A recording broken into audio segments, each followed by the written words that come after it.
అంతరిక్షంలో మనకు తెలియని ఎన్నో విషయాలు ఉన్నాయి. ఇప్పటికీ ఉపగ్రహాల మీద శాస్త్రవేత్తలు ప్రయోగాలు చేస్తూనే ఉంటారు. తాజాగా నాసా సైంటిస్టులు సంచలన విషయాన్ని వెల్లడించారు. అంతరిక్షంలో అద్భుత నిధిని కనుగొన్నట్లు తెలిపారు.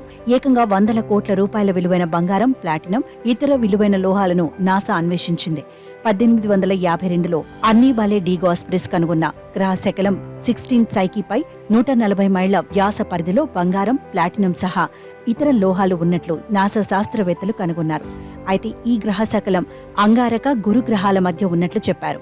ఒక గ్రహశకలంలో ఇంతటి విలువైన లోహాలు ఉండటం పట్ల సైంటిస్టులు సైతం ఆశ్చర్యం వ్యక్తం చేశారు. వీటిని వెలికి తీయడంలో పలు ఆర్థిక, సాంకేతిక సవాళ్లు ఎదురవుతాయని నాసా పేర్కొంది.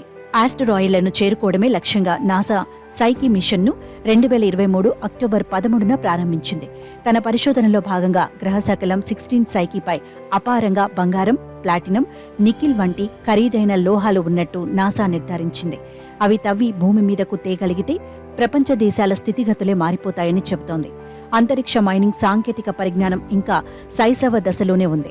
తక్కువ గురుత్వాకర్షణ, అధిక రేడియేషన్ ఉండే ఈ లఘు గ్రహంలో కార్యకలాపాలు నిర్వహించగల పరికరాలు అవసరమవుతాయి. అంతేకాదు, భూమికి గ్రహశకలం మధ్య కమ్యూనికేషన్లో ఏర్పడే ఆలస్యం వల్ల అవి స్వతంత్రంగా పనిచేయాల్సిన అవసరమూ ఉంది. అంతేకాదు, గ్రహాలపై ఖనిజాల తవ్వకం అతి ఖరీదైన వ్యవహారం. వాటిపై తవ్వకాలు జరపడానికి అవసరమైన సాంకేతిక పరిజ్ఞానం, పరికరాలు సమకూర్చుకోవడానికి చాలా ఖర్చు చేయాల్సి ఉంటుంది. కొన్ని ప్రైవేటు కంపెనీలు నిధులు సమకూర్చడానికి ముందుకొస్తున్నా ముఖ్యమైన వనరులు అందుబాటులో లేవు. అంతరిక్షంలో ఉన్న లోహాలు ప్రపంచ మార్కెట్లోకి భారీ మొత్తంలో ప్రవేశపెడితే బులియన్, మెటల్ మార్కెట్లు క్రాష్ అవుతాయి. వాటి విలువ నాటకీయంగా తగ్గిపోతుంది. 60,000 ఉన్న బంగారం ధర 600లకు పడిపోవచ్చు. ఇప్పుడు బంగారం సప్లై ప్రపంచవ్యాప్తంగా తక్కువగా ఉంది. కాబట్టి డిమాండ్ పెరిగి గోల్డ్ రేటు అధికంగా ఉంది.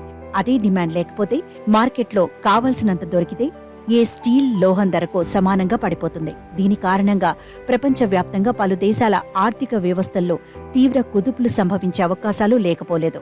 పౌరుల వద్ద ఉన్న ఆస్తుల విలువ పడిపోతుంది.